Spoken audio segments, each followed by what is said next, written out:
There is a kind of strength that does not announce itself. It does not need attention, approval, or a room full of people to prove it exists. You can see it in the person who has been rejected and still walks forward. The person who has been betrayed but refuses to become bitter.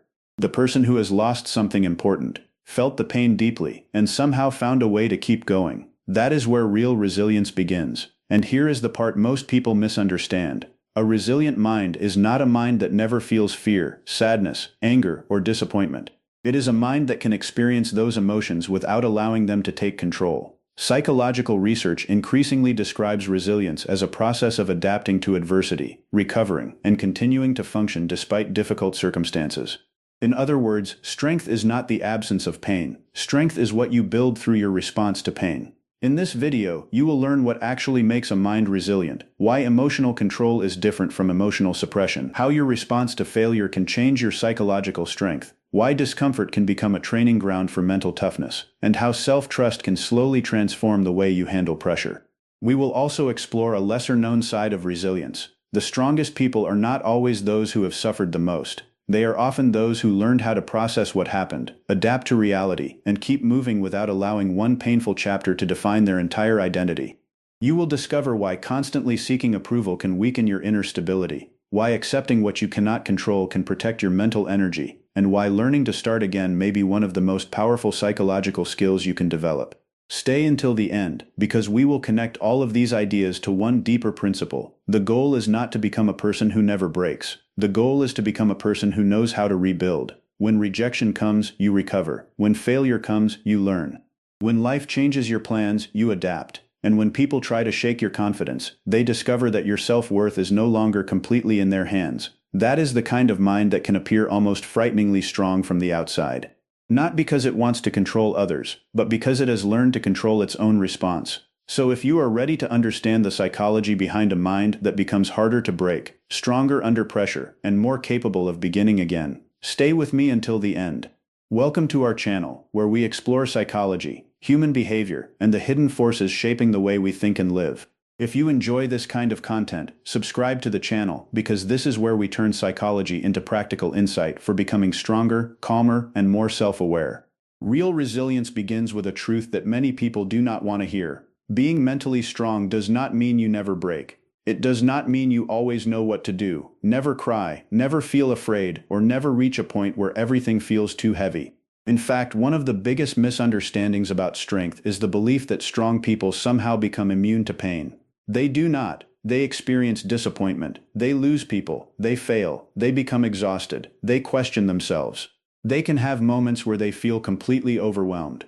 The difference is not that they never struggle. The difference is what they do after the struggle. Psychological research increasingly understands resilience as a process of adapting to adversity, rather than a permanent state of being invulnerable. A resilient person can be deeply affected by what happens to them, and still find a way to recover, adjust, and continue moving forward.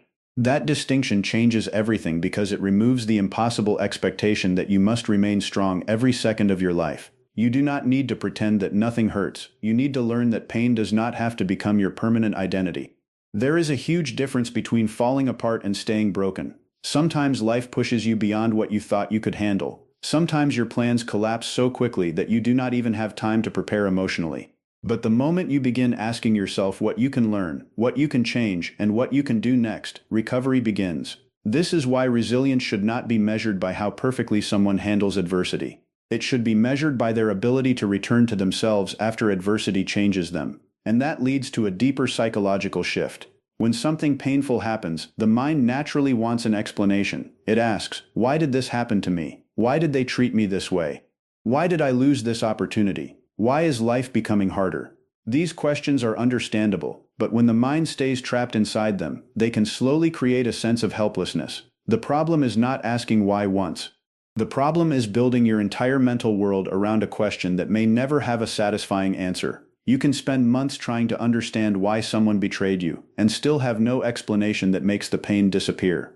You can spend years asking why life gave someone else an easier path, and still remain exactly where you started. A stronger question is much more practical. What can I control now? That single change can redirect your attention from the event to your response. You may not control what happened yesterday. You may not control another person's decision. You may not control whether someone understands your value. You may not control how quickly a difficult situation changes, but you can often control what you do next. You can control whether you continue learning. You can control whether you protect your boundaries. You can control whether you respond immediately or give yourself time. You can control whether one painful experience becomes a lesson or becomes a permanent definition of who you are. This does not mean pretending that circumstances do not matter. They do. Some situations are genuinely unfair, painful, and outside your control. Resilience does not deny reality. It teaches you where your influence begins. The event may be outside your control. Your next response usually is not. That is where self-regulation becomes important. A resilient mind does not simply react to every emotional signal as if it were an emergency. It creates a small space between feeling and action. That space can completely change the outcome. You can feel anger without sending the message you will regret later. You can feel rejection without immediately deciding that you are worthless. You can feel fear without automatically running away from every difficult opportunity. This brings us to another important distinction. Emotional control is not emotional suppression. Suppression says, I should not feel this. Regulation says, I feel this, and I need to understand what it is telling me before I decide what to do. Those two approaches may look similar from the outside, but psychologically they are very different. Someone who suppresses emotion may appear calm, while carrying enormous internal tension. Someone who regulates emotion can acknowledge the feeling without allowing the feeling to make every decision. A strong mind does not say, I feel nothing. It says, I feel this, but I do not have to obey it. Anger can tell you that a boundary may have been crossed, but anger does not have to choose your words. Fear can tell you that something matters, but fear does not have to decide that you should quit. Sadness can tell you that you have experienced a loss, but sadness does not have to convince you that your future is also lost. Emotional regulation gives you the ability to experience an emotion without becoming completely controlled by it. And this ability becomes even more important when you understand the role of discomfort. Many people spend their lives trying to eliminate every uncomfortable feeling as quickly as possible. The moment a task becomes difficult, they avoid it. The moment a conversation becomes uncomfortable, they escape it. The moment they fail, they look for something that makes them feel successful again. The moment motivation disappears, they stop. Avoidance can feel like relief, but constant avoidance can also teach the brain that discomfort is dangerous. Then even ordinary challenges can begin to feel overwhelming. The answer is not to deliberately create suffering or force yourself into extreme situations. The goal is to gradually teach your mind that discomfort can be tolerated. Finish the difficult task even when you would rather postpone it. Have the respectful conversation you have been avoiding. Accept that temporary failure is part of learning. Keep a small promise to yourself even when motivation is low. Each time you face manageable discomfort without immediately escaping, you give your mind new evidence. I can handle this. That evidence matters because confidence is not always created by thinking positively. Sometimes it is created by experience. You become more confident because you repeatedly discover that you can survive situations that once intimidated you. Over time, this begins to change your identity. Instead of seeing yourself as someone who needs everything to be easy, you begin seeing yourself as someone who can adapt when things become difficult. That identity becomes especially powerful when adversity attacks the things you normally use to define yourself. Many people unknowingly build their identity around external conditions. Their career makes them feel valuable. Their relationship makes them feel secure. Their social status makes them feel important. Other people's approval makes them feel worthy. Their achievements make them feel successful. There is nothing wrong with enjoying these things. The danger appears when you start believing that you are nothing without them. If your entire identity depends on success, failure can feel like personal destruction. If your identity depends entirely on a relationship, losing that relationship can feel like losing yourself. If your self-worth depends on approval, criticism can become emotionally devastating. Resilience becomes stronger when you develop an identity based on qualities that remain yours, even when circumstances change. Discipline, integrity, patience, courage, self-respect, consistency. These qualities do not guarantee an easy life, but they give you something stable to return to when life becomes unstable. You may lose a position, but you can still be disciplined. You may lose someone's approval, but you can still act with integrity. You may fail at something important, but you can still choose courage. The more your identity is connected to who you are rather than what you possess, the fewer external events can completely destabilize you. This also changes your relationship with other people's opinions. Resilient people are not necessarily people who do not care what anyone thinks. They are people who understand that caring and depending are not the same thing. You can value someone's opinion without making it the final authority over your self-worth. You can listen to criticism without automatically accepting every word as truth. You can be misunderstood without spending all your energy trying to convince everyone that you are a good person.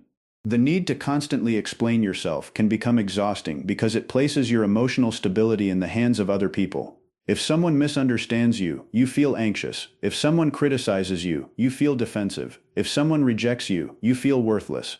Slowly, your inner world becomes dependent on external reactions. Resilience creates another option. You can say, I know who I am, I know why I made this decision, and I am willing to listen without abandoning myself. That does not mean becoming arrogant or isolated. In fact, emotional independence should never be confused with refusing support. Human beings are social, and supportive relationships can be an important protective factor during difficult periods. Strength does not mean carrying every burden alone. Sometimes strength means knowing when to reach out, who to trust, and when to accept help. The goal is not to need nobody. The goal is to avoid losing yourself simply because someone else is not available to validate you. And when adversity finally arrives, this kind of inner stability gives you a better chance of recovering without becoming a completely different person. Difficult experiences can change people. Sometimes they create bitterness, suspicion, and permanent defensiveness. A person gets hurt once and decides that nobody can ever be trusted again. They experience rejection and decide that vulnerability is weakness. They fail and decide that trying again is pointless. But adversity can also produce a different kind of transformation. It can teach boundaries. It can reveal what truly matters. It can develop patience. It can expose patterns that were previously invisible. It can force someone to discover abilities they never knew they possessed. Resilience does not always mean returning to the exact person you were before the difficult experience. Sometimes recovery means becoming wiser because of what happened without allowing the experience to control the rest of your life. You may never forget the pain, but you can change your relationship with it. You can take the lesson without carrying the bitterness. You can remember the betrayal without allowing it to make every future relationship impossible. You can remember the failure without treating it as a prediction of everything that comes next. You can remember the difficult chapter while still understanding that it was only one chapter. And that is where resilience becomes something much deeper than simply surviving. It becomes the ability to take what happened, understand what it taught you, protect what needs protecting, release what no longer serves you, and continue building a life that is not controlled by your worst experiences. One of the most powerful beliefs a person can develop is also one of the simplest. I may not know how yet, but I will figure it out. This mindset changes the way you approach uncertainty, because it removes the pressure to have every answer before you begin. Many people wait for confidence, perfect information, or a guaranteed outcome before taking action. But life rarely provides certainty first. Sometimes you have to move while you are still confused. You have to make a decision while some questions remain unanswered. You have to begin again without knowing exactly where the road will lead. A resilient mind does not demand a complete map before taking the first step. It looks at the problem and asks, what can I do next? That question sounds simple, but psychologically it creates a completely different relationship with difficulty. Instead of seeing one huge problem that must somehow be solved immediately, you begin breaking it into smaller actions. If your career has collapsed, you do not need to rebuild your entire future tonight. You can update one skill, make one application, contact one person, or complete one useful task. If a relationship ends, you do not need to know how you will feel 6 months from now. You need to take care of yourself today. If you fail at something important, you do not need to prove that you can never fail again. You need to understand what went wrong and decide what the next attempt will look like. This is psychological flexibility in action. Instead of demanding certainty, you become willing to adapt as new information appears. You stop asking, how can I guarantee that everything will work? And start asking, what can I do with what I know right now? That shift is powerful because certainty is often impossible, but action is usually available. You may not control the final outcome, but you can influence the next decision. And when you repeatedly make useful decisions under uncertainty, you begin building something deeper than confidence. You build trust in your own ability to respond. That trust becomes even more important when motivation disappears, because motivation is one of the least reliable foundations for a strong life. There are days when you feel inspired and everything seems possible. Then there are days when even basic responsibilities feel heavy. If your entire life depends on feeling motivated, your progress will constantly rise and fall with your emotions. A resilient mind learns another skill: acting without waiting for the perfect emotional state. This does not mean forcing yourself to work endlessly or ignoring exhaustion. It means understanding that feelings and actions do not always have to move together. You can feel unmotivated and still complete one important task. You can feel uncertain and still take one step. You can feel tired and still maintain a basic routine. Small repeated behaviors matter because they teach your brain what kind of person you are becoming. Every time you keep a promise to yourself, even a small one, you create evidence that you can depend on yourself. Maybe you told yourself you would finish a task and you did. Maybe you promised yourself you would stop returning to a destructive pattern and you resisted the temptation. Maybe you decided to spend 20 minutes learning instead of wasting the entire evening. These moments may seem insignificant, but they accumulate. Self-trust is not created by making dramatic promises. It is created by repeatedly showing yourself that your words and actions can match. And when life becomes difficult, that internal trust can become a powerful psychological resource. You know that you may not always feel strong, but you have evidence that you can still act. You know that you may become afraid, but you have evidence that fear does not always stop you. You know that you may fail, but you have evidence that failure does not automatically end the story. This is why discipline can become part of resilience. Discipline is not simply about productivity. At a deeper level, it is about creating a relationship with yourself in which you do not constantly abandon your own intentions whenever discomfort appears. The more you practice that relationship, the more capable you become of moving through difficult periods without completely losing your direction. But even the most disciplined person eventually faces situations that cannot be fixed through effort alone. Some things simply happen. Someone leaves. A door closes. An opportunity disappears. A person makes a decision you cannot change. A past event becomes permanent. This is where acceptance becomes one of the most misunderstood forms of strength. Acceptance does not mean surrender. It does not mean saying, "I approve of what happened." It does not mean saying, "There is nothing I can do." Acceptance simply means recognizing reality as it is before deciding what to do with it. You can say, "This happened," without saying, "This should have happened." You can accept that someone rejected you without believing that you are unworthy. You can accept that a relationship ended without believing that you will never love again. You can accept that you made a mistake without deciding that you are a failure. The mind often creates unnecessary suffering by repeatedly arguing with facts that have already happened. It keeps replaying the conversation. It imagines different versions of the past. It thinks about what should have been said, what should have happened, and what another person should have done.